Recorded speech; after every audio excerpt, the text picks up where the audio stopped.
I'm rather fond of saying that in everything that happens in life, every experience, good, bad, evil, sin, success, failure, the most important thing is to figure out what is the significance of those things and what are the implications. If we don't get the significance, we probably don't really understand it very well. And if we don't think through and look at the possible and the real implications, then it probably never really gets fulfilled. So I listened to the scripture tonight, and there's a lot of significance. At first reading, Paul's saying farewell. I'm leaving you now. And there's this big, big experience with the disciples, and they end up crying. He kneels down with them, he blesses them, and he says, you won't see me again. He leaves, and they get the significance. This is a painful moment of departure, but life has to go on. And the implication as he blessed them was that they would take forward all that they had learned from him and touch the world with the power of the message of Jesus Christ. The significance of the second reading is amazing. It asks us to take a step back and look at Jesus Christ, the bigger significance. Now, most people love Christmas. They see the baby Jesus in the manger, and they just melt without asking, what does this mean? What's the significance of this baby Jesus? This is what Paul tells us tonight. That here he had the dignity and the meaning of being God, and he emptied himself of his godliness and entered into humanity, taking on humanity. It said he emptied him of his godliness and took on the form of a slave, became one of us, subject to everything, even suffering and even death. That's the significance. But the implication, if we believe that, is that as we come to know him and his teaching, his word, and if we really follow him and believe him, and then if we are people of the Eucharist, we eat and drink his presence again and again and again and again, what happens to us? What is the implication of being so deeply connected to Jesus Christ? And then, if we don't get that implication, it becomes really, really explicit in the gospel. And he talks about having this truth of Jesus Christ in us, the truth of God alive in us. Great scriptures, especially for a graduation match, I think, because there are significances and implication to this evening. Now, let me start with the significance. I write things down when I know I have to do it word for word because I never remember. So I wanted to talk about education. And I remember always that the word education, it comes from the Latin educare, but it also is rooted to educere. And so it says a word root of educate. The Latin word ducere means to lead, and its form ductus gives us the roots, duc and duct. Words from the Latin ducere have something to do with leading, and a duct is a tube that leads from one place or organ to another. Wasn't that interesting? Okay. Now, the etymological meaning of education. The word education is derived from the Latin word educare, which means to bring up. Another Latin word, educere, means to bring forth. The way I always heard it described was education means to draw out. So in educating you over these past years, however many you were at St. Bernard's, some were here from kinder, education wasn't just about loading you full of facts. It was about pulling out its significance so that you could determine its implications in your life. I'll give you a good example. When I was in your shoes, I was 14, graduating from St. Charles. I did not have the privilege of being in TK, let alone kindergarten. We didn't have kindergarten in those days in Catholic schools. So I was at St. Charles for 8 years. Immediately after that, I went into the seminary, a high school seminary for 4 years. Immediately after that, I went into the college seminary in Camarillo, St. John's, and then immediately after that, I went into the theology for 4 years. So I went 20 years straight of Catholic education, 20 years straight. When I was in my, say, 17th year, maybe, 18th year, I had a class called sacramentology, the logi, the study of sacraments. 4 years of it, actually. 4 years. 4 years, 3 times a week for an hour and 15 minutes. To tell you the truth, I don't remember one of my professors' names.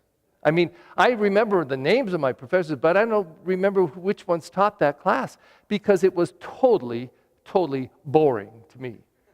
It was boring because it was things I couldn't do well. I couldn't remember isolated facts and dates and names and councils, and that's historical stuff that's kind of important if you really want to know the matter.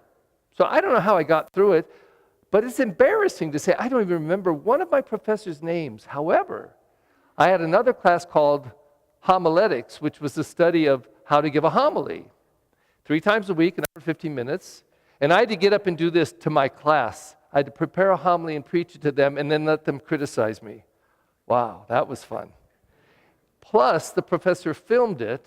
Then after lunch, I had to come back and have him criticize me. And this was how I learned how to preach. One day, in homiletics, not sacramentology, he went up to the board and wrote this sentence.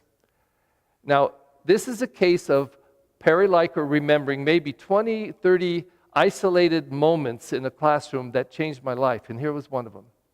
He wrote on this board, Jesus Christ is really present in the Eucharist. And we all kind of thought, oh, hello, we know that, how boring is that? But he asked a question that dealt with its significance and implications.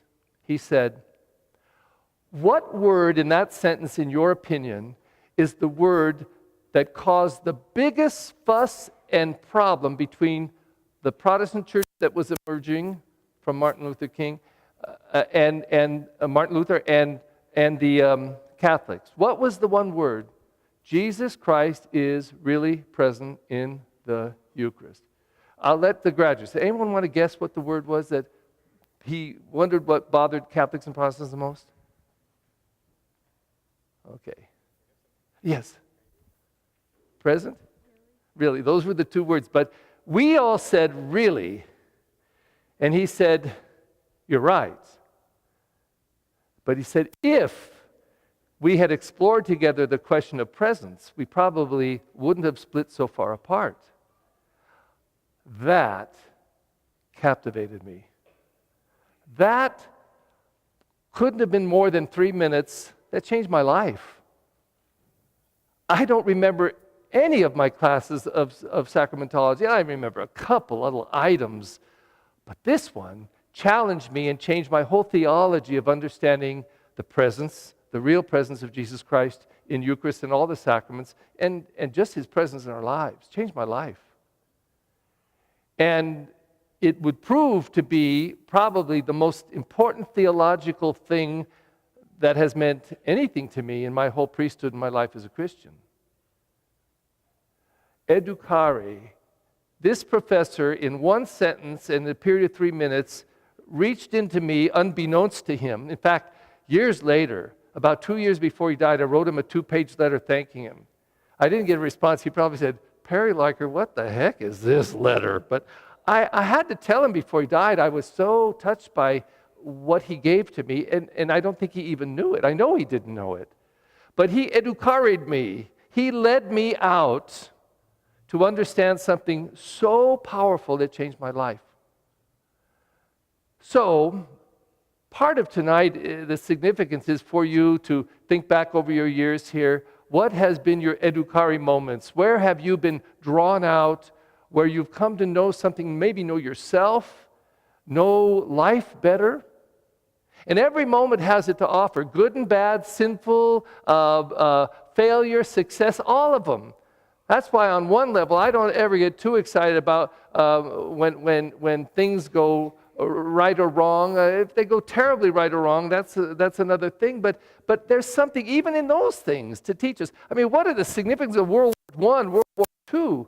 We're forever drawing out the meaning of that, and hopefully so that the implication is we would never do it again, although we're slow learners when it comes to these things. So I said to myself, what's the implication of this day? Significance, you've worked hard, you deserve this. The significance, you've finished an important portion of your life, about to begin another. But what's the implication? So I asked myself, what is graduation really like? Is it like losing both your arms? Okay, you lose both your arms. Oh, can't use them. I'm done. No, you're not done. Is it like you got fired? Hey, you're going to St. Bernard's, you're fired. Get out. Well, you do get out, but you're not fired. It's not the end in that sense, but rather, I think it's more like marriage. It's more like getting married or becoming a priest, receiving the sacrament of ordination. Because you know why? On the day of marriage, that's the culmination of weeks, months, years perhaps of dating and growing in love for one another. I mean, at least in theory, because I've wondered some of the marriages I've performed, these two people have dated, and they keep falling in love. And they looked at each other, and now it's like, oh, the eyes are fluttering, and they love each other. I want to be with you the rest of my life. So they say, I want to get married. Yes, yes. So they get all this preparation, and the poor bride usually goes crazy up until the day of the ceremony, getting it all right, all ready. They march down the aisle, and actually, in terms of significance, nothing means anything until these two words or the sentence occurs in which they say, what? I do. And if only one says it, it ain't over yet. And if the other one says, I what? Okay, I do. Now, the significance is there. They both said it, they both made the commitment, put the rings on, it's done. The only thing that's done is the ceremony. The significance is, where do we go with this now for the rest of our lives together? And that means everything. Where are we going to go with this? How are we going to do this and do it well? This is a great day, like a marriage or ordination ceremony. We're applauding you, we're loving you, we're thanking you, we're wanting the best for you. But quite frankly, I'm sorry, this is the easy part. The next 4 years, God bless you. You're going to need it. Those tough years, especially in this time in life. And the 4 after that, or maybe 8, depending if you want to go on and get a big degree, there's a lot of work ahead. And we hope that this ceremony will be very inspiring and fulfilling, and you will feel gratitude and joy and peace and love and everything good, and feel that you've really accomplished something, and you have. But the reason is because there's so much more that we hope for you, and I hope that you hope for you, that you just reach for the stars. And I heard that in the one of the remarks yesterday. Reach for the stars. That's what it's about. Not being mediocre and saying, well, I'll get by. Well, I hope I pass. Hope you pass? I want you to become the best you can become and make a difference in this world. And we're putting all of our hope in you. So we continue our celebration. We do some more praying. We celebrate Christ among us. And then we come to the great moment to confer the decrees upon you, give you the diploma, and make it all official. This will be the moment of I do, and you can say afterwards, I did. So please stand.